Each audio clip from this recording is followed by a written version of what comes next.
எல்லாருக்கும் வணக்கம். இன்னைக்கு மகளிர் தினம்.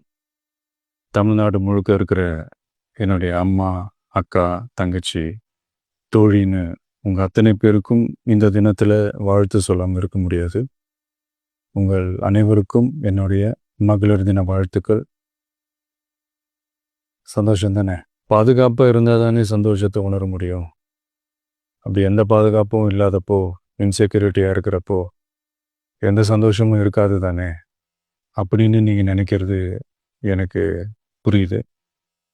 என்ன செய்ய, நீங்கள் நாம் எல்லாருமா சேர்ந்து தான் இந்த திமுக கவர்மெண்ட்டை தேர்ந்தெடுத்தோம். ஆனால் அவங்க எப்படி நம்மளை ஏமாற்றுவாங்கன்னு இப்போ தானே தெரியுது. எல்லாமே இங்கே மாறக்கூடியது தானே, மாற்றத்துக்கு உரியது தானே. கவலைப்படாதீங்க. 2026 நீங்கள் எல்லாரும் சேர்ந்து, இல்லை நாம் எல்லாரும் சேர்ந்து இந்த மகளிருக்கான பாதுகாப்பை உறுதி செய்ய தவறிய இவங்களை மாற்றுவோம். அதுக்கு இந்த மகளிர் தினமான இன்னைக்கு நாம் எல்லாருமா சேர்ந்து உறுதியேற்போம். ஒன்று மட்டும் சொல்கிறேன், எல்லா சூழ்நிலையிலும் உங்களுடைய ஒரு மகனா, அண்ணனா, தம்பியா, தோழனா உங்களோட நான் நிற்பேன். நன்றி, வணக்கம்.